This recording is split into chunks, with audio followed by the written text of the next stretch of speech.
I cheated on my loving wife and married my affair partner. Now karma strikes back. My life took a dramatic turn after I cheated on my loving wife, divorced her, and married my affair partner.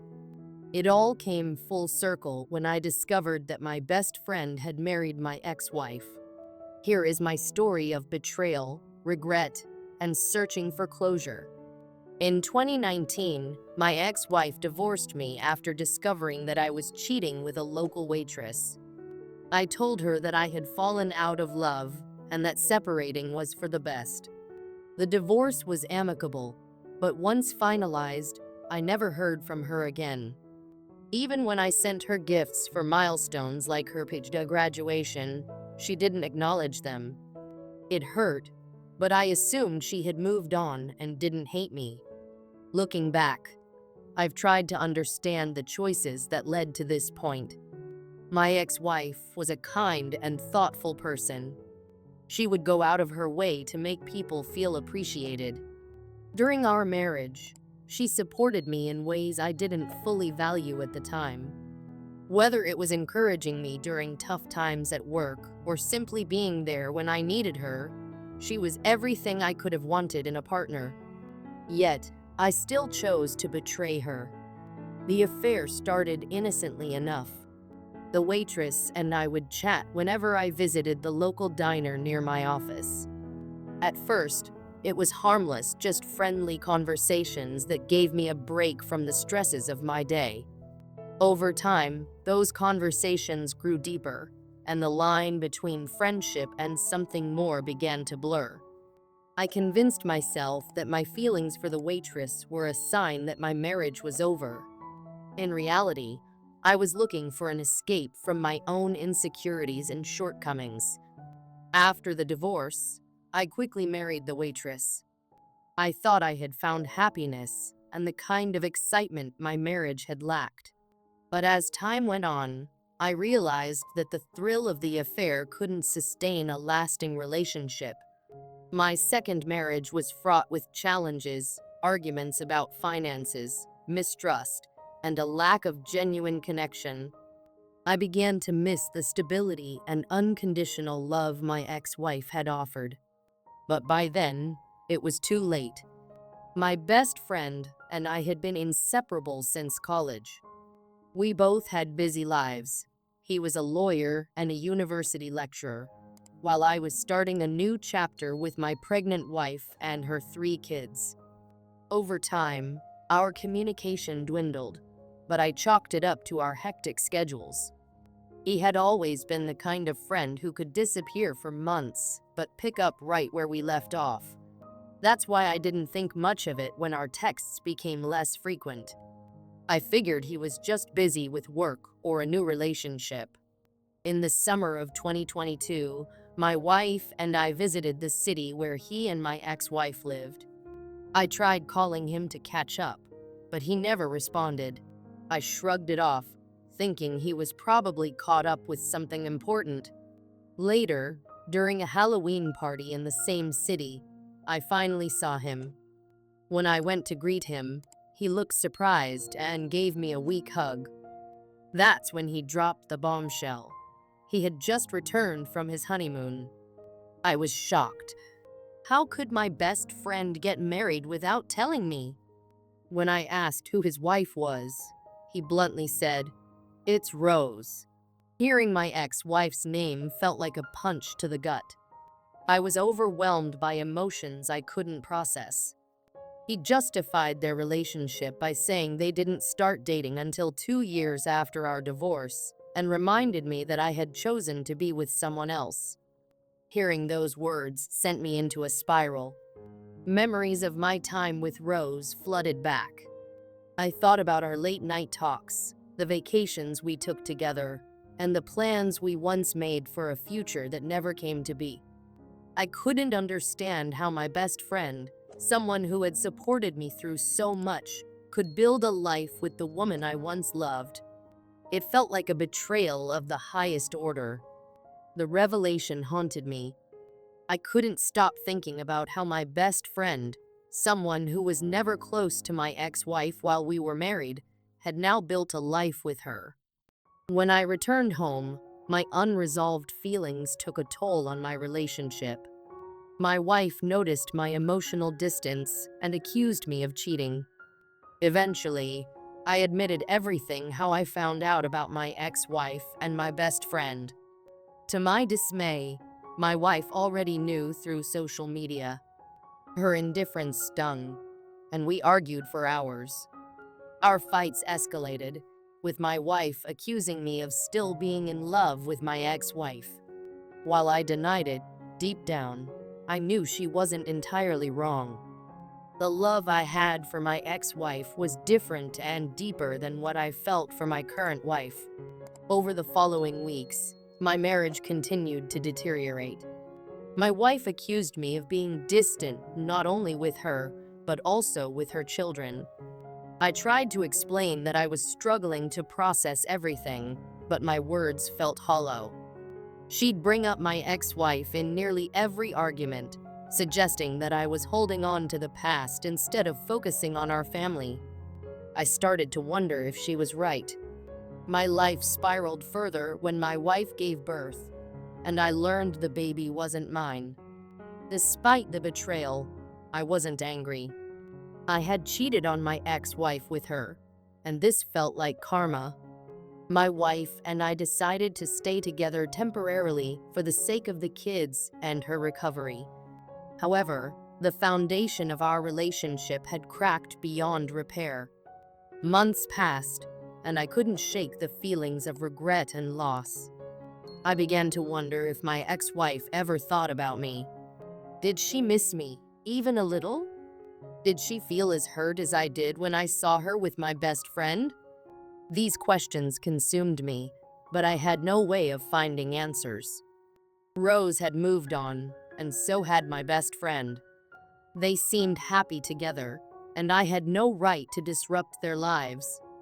One day, in a moment of desperation, I sent Rose a message. It was a simple apology for everything I had done, acknowledging the pain I had caused her and wishing her well. I didn't expect a response, and I didn't get one. But sending that message felt like a small step toward closure. It was an acknowledgement of my mistakes and an attempt to let go of the guilt that had been weighing on me for years. As for my best friend, our friendship was never the same. We exchanged polite pleasantries when we ran into each other at mutual events, but the bond we once shared was gone. I couldn't look at him without feeling a mix of jealousy, anger, and sorrow. He had something I had thrown away, and there was no way to turn back time. Now, I live with the consequences of my actions. My second marriage ended in divorce, and I've chosen to focus on rebuilding my life. I've learned the hard way that the choices we make can have far-reaching consequences. Betraying my ex-wife didn't just hurt her, it destroyed the life we had built together and left a void that no other relationship could fill. If there's one lesson I've taken from this experience, it's the importance of valuing what you have before it's gone. My ex-wife was the best thing that ever happened to me, and I let her slip away because I was too blind to see her worth. I can't change the past, but I hope that sharing my story will serve as a cautionary tale for others. Love is a gift, and once lost, it's not always something you can regain. Discovering the truth about the baby felt like a cruel twist of fate. I had spent months preparing for her arrival, imagining what it would be like to hold her for the first time. When the paternity results came back, I felt a sense of loss that was hard to describe.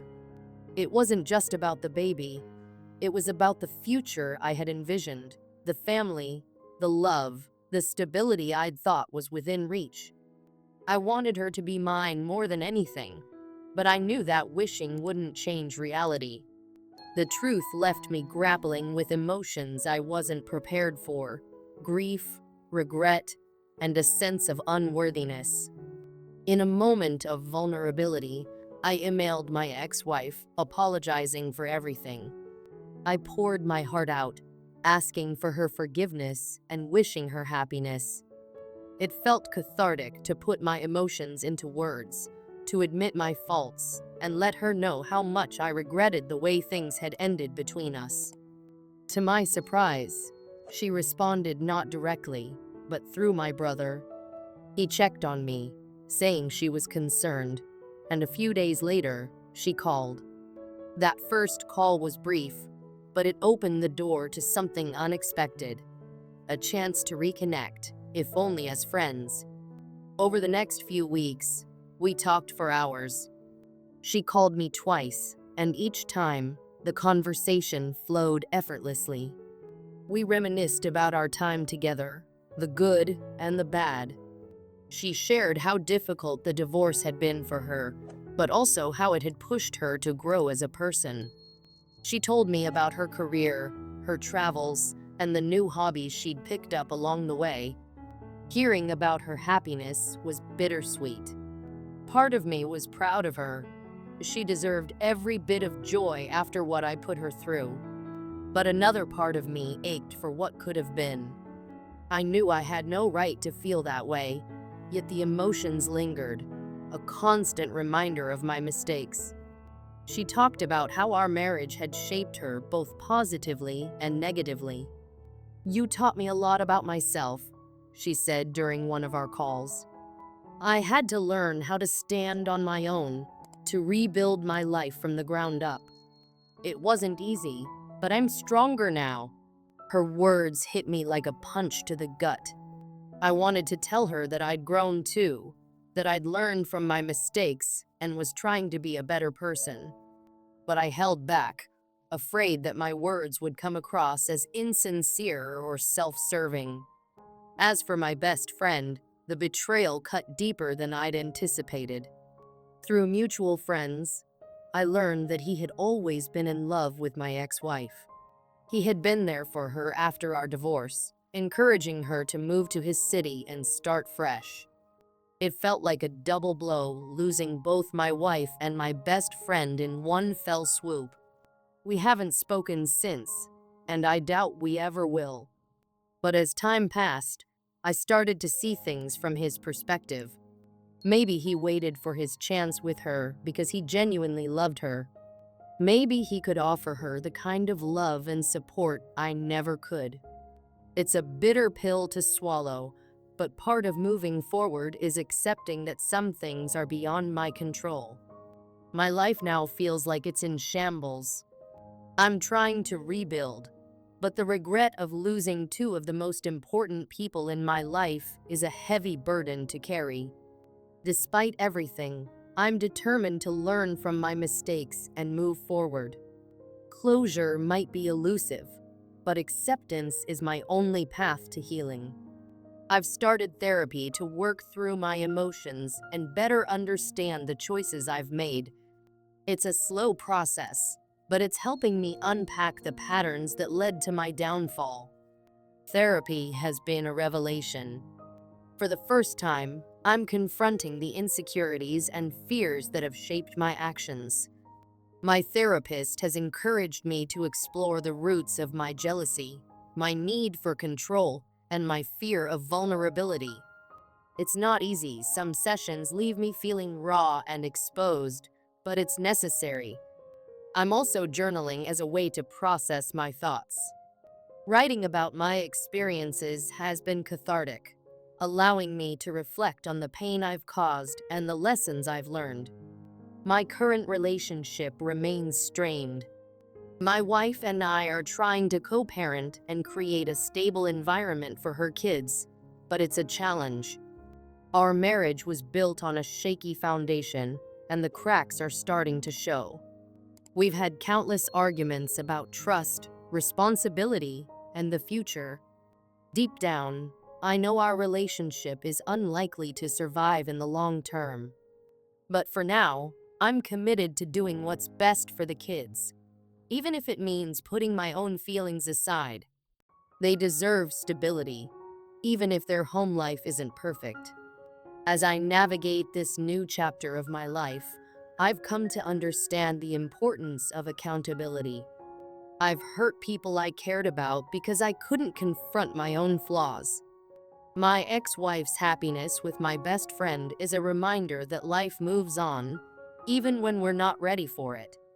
It's a painful truth, but one I'm learning to accept. While the sting of losing them both is still fresh, I'm trying to let go of the resentment and focus on becoming a better person. One of the hardest lessons I've learned is that we can't change the past. No amount of regret or self-recrimination will undo the damage I've done. But we can choose how we respond to our mistakes. I'm determined to use this experience as an opportunity for growth and redemption. It's not about seeking forgiveness or trying to win back what I've lost. It's about becoming the kind of person I can be proud of. The road ahead is uncertain, but I'm hopeful. I've started setting small, achievable goals for myself, things like reconnecting with old friends, pursuing hobbies, and taking better care of my physical and mental health. These might seem like minor steps, but they represent a shift in my mindset. For the first time in a long time, I'm focusing on what I can control rather than dwelling on what I can't. One day, I hope to look back on this chapter of my life and see it as a turning point, a time when I faced my demons, took responsibility for my actions, and started to rebuild from the ground up. It won't be easy, and there will undoubtedly be setbacks along the way. But I'm committed to the process. If there's one thing I've learned, it's that growth doesn't happen overnight. It's a journey, messy, painful, and unpredictable, but worth every step. My story is far from over. The pain of losing my ex-wife and best friend will always be a part of me, but it doesn't have to define me. I'm learning to let go of the guilt and shame, to forgive myself for my mistakes, and to embrace the possibility of a brighter future. Life is full of second chances, and while I may never get back what I've lost, I'm determined to make the most of the opportunities that lie ahead. This isn't the ending I imagined, but maybe it's the beginning of something better.